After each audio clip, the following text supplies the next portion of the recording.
Picture St. Peter's Square at dawn, where ancient bells resonate and a figure in white stands as the heart of a billion-strong church. His authority shines not in crowns, but in symbols steeped in faith and sacrifice. These are the emblems of the papacy: keys, rings, staffs, each a testament to the Pope's role as shepherd and servant. Far from mere ornaments, they carry centuries of theology and history, speaking of power that kneels before God. Today, we'll explore the 5 most iconic symbols of papal authority, uncovering their profound meanings. Why do they endure? Because they remind us that true leadership is rooted in service.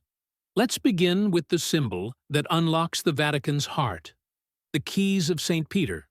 2 crossed keys, 1 gold, 1 silver, adorn Vatican flags, crests, and basilicas. Rooted in Matthew 16:19, where Jesus grants Peter the power to bind and loose, they signify the Pope's supreme authority over heaven and earth.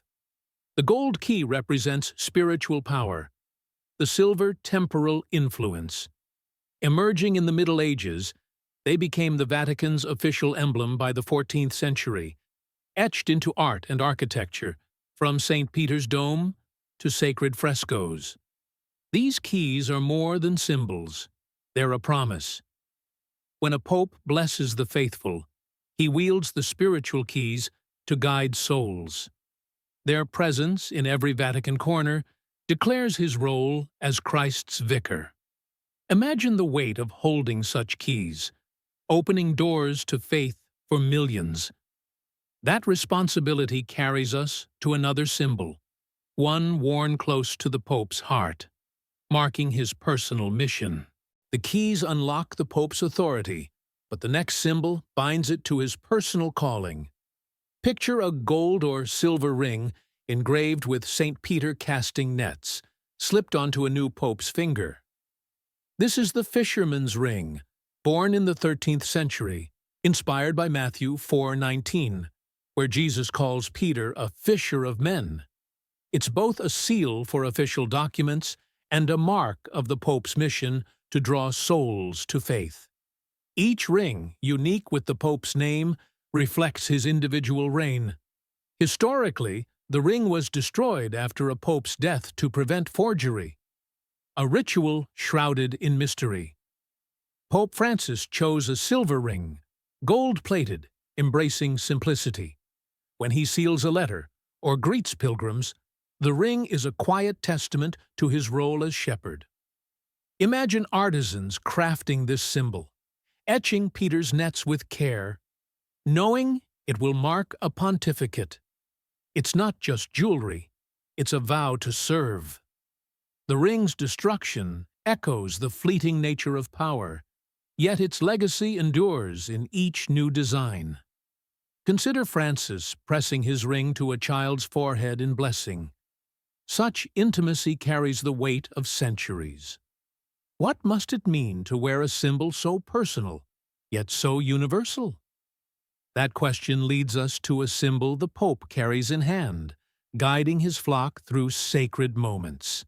The Fisherman's ring marks the Pope's calling, but the next symbol shows him leading. Envision a pope at Mass, gripping a slender staff topped with a cross.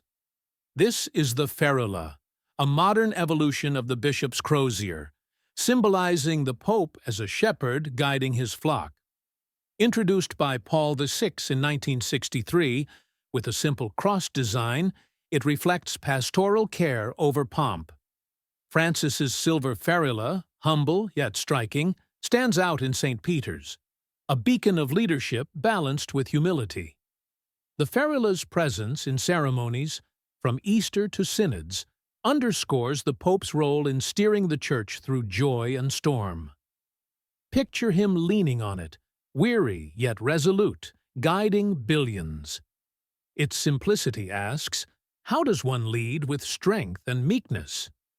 Now, imagine a white woolen band around the Pope's shoulders, adorned with black crosses. This is the pallium, worn since the 4th century, crafted from lamb's wool blessed at St. Agnes's monastery. It signifies the Pope's role as the Good Shepherd, carrying his flock, and his unity with bishops, who receive it from him. The pallium's crosses evoke Christ, the Lamb of God, tying the Pope to sacrifice. Its quiet elegance in liturgies speaks of a global church bound by faith. These symbols, one held, one worn, draw us to a final emblem, sealing the Pope's words with authority. The ferula and pallium guide and unite, but the final symbol authenticates the Pope's voice. Picture a lead or ink seal, etched with St. Peter and Paul and the Pope's name pressed onto sacred decrees. This is the papal seal, or bulla, used since the 9th century to confirm the authenticity of papal documents. The bulla ensures that the Pope's words, on doctrine, peace, or justice, carry divine weight. Though modern ink seals are common, the bulla's legacy as a lead pendant endures, linking ancient authority to today's church. Imagine a pope signing an encyclical, his seal binding faith to action.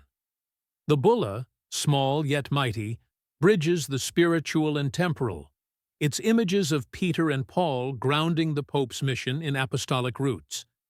These 5 symbols, keys of authority, ring of calling, ferula of guidance, pallium of unity, bulla of truth, redefine power. They show a pope who wields keys but washes feet, who seals decrees but carries crosses. At dusk, St. Peter's glows, a pope perhaps tracing his ring in prayer. These emblems ask, what is leadership in a world craving control? They reveal a mission of service, not domination. Picture Francis blessing a crowd, his ferula raised, pallium draped, keys gleaming behind. If this story stirs you, share it. Let's keep seeking the light these symbols cast on faith and sacrifice,